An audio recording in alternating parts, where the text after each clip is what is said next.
In the world of martial arts, where tradition whispers through every move and legacy struts in uniforms and rituals, there exists a haunting illusion, the fake master. These are men and women draped in mystique, their voices echoing with tales of ancient secrets and invisible forces, their students hanging on every breath. They tread the line between legend and parody. But when they step into the unforgiving glare of the real fighting ring, that illusion shatters. Our story begins with an almost cinematic flair, where the spotlight finds a Korean self-defense specialist known only as DKU. With a swagger that drips confidence and a belief that he's the next Bruce Lee, DKU built his reputation on speed, leaving audiences astounded.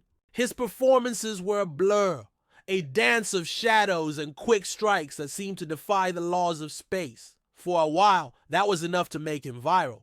But for DK, applause was hollow. He craved legitimacy, and so he sought it in the ring. He did not settle for sparring with amateurs. No, he reached for a legend himself, Manny Pacquiao. The world watched as DK mockingly compared himself to the boxing superstar. He taunted the great Manny, daring the champion to prove him wrong.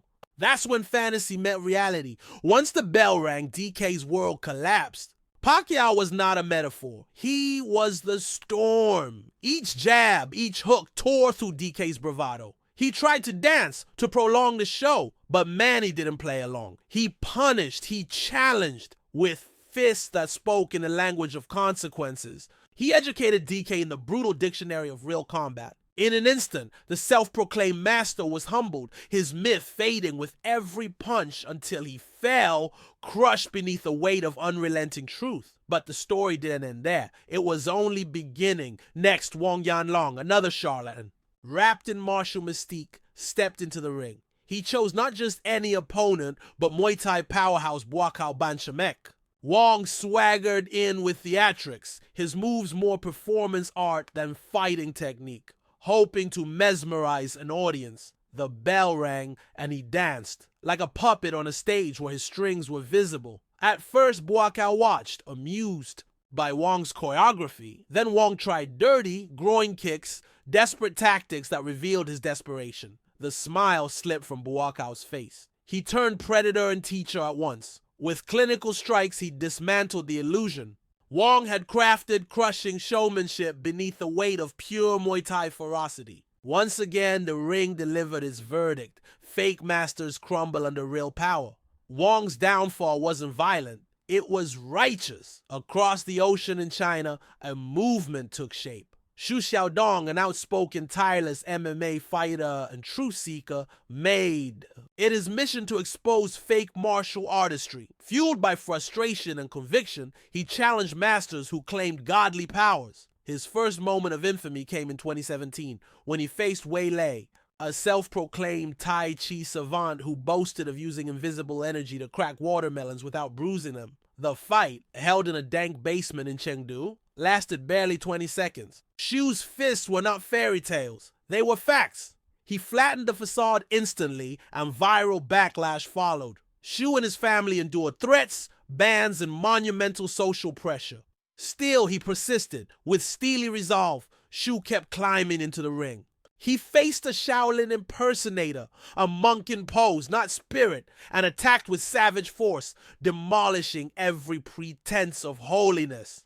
He confronted a so-called immortal Tai Chi master, whose meditative demeanor disintegrated under Shu's relentless blows, collapsing him into silent submission. These sequences were repeated again and again. A self-proclaimed boxer humbled by a single left hand, a man dressed as Bruce Lee running like prey from truth, another Wing Chun poser flooded with strikes until he vanished into unconsciousness. Each scenario, theater turned to tragedy under the lights. Each fake master reduced to a warning. Even the most bizarre illusions could not hold. One master dared to demonstrate his powers using only sound. Energy, his tongue called it.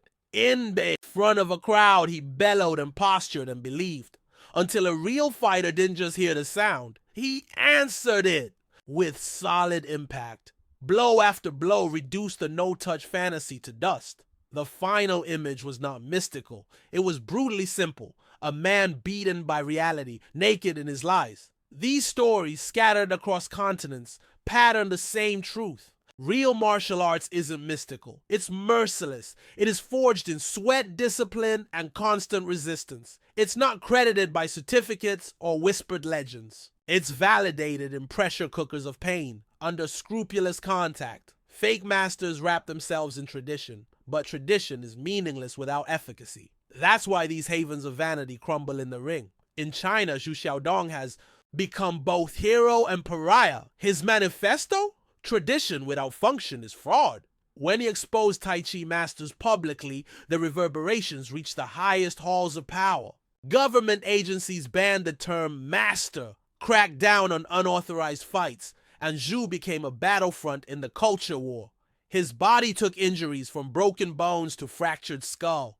His reputation cost him finances, reputation, access. Yet still he fights, because his mission transcends ego. He believes one blow can topple myth, one fight can clear a path toward clarity. Meanwhile, across social media, forums light up.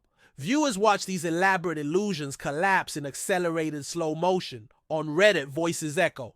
I have to wonder what goes through the mind of fake martial artists who challenge actual fighters. Are they crazy enough to think that their mystical Chai powers are real? Another user adds, they've probably never sparred with resistance until they face someone who actually fights back. Reddit, these aren't cynics. They're observers unmasking reality. This is not just entertainment, it's an indictment of deception. Each fight we watch isn't merely physical, it's philosophical. The ring interrogates claims, it demands evidence. It forces pretense to drop. It declares that real mastery lives in adversity, not applause. So when one of these fake masters looms large online, colored robes, grand claims, there must be caution. Because appearance doesn't equal ability, and theatrical flourish doesn't defend from disciplined strikes. This narrative, stitched from fights around the world, paints the sobering truths. Martial art is not performance. It's measured in bruises and respect earned. Masters who cannot survive on legitimacy aren't masters at all. Now we turn to you, the viewers, students, believers. Which downfall stunned you the most? Was it DKU's fall to Pacquiao? Wong Yanlong's collapse before Buakaw? Shu Xiao Dong's unrelenting crusade? Or the no-touch master rendered silent by solid reality? Drop us a comment. What myth would you like us to dismantle next? If you poured one blow into this documentary, hit that like button. Subscribe to the channel and turn on notifications so you never miss another chapter in punishment of fake masters. In the end, only truth deserves. The title master and a fight to define it is far from over.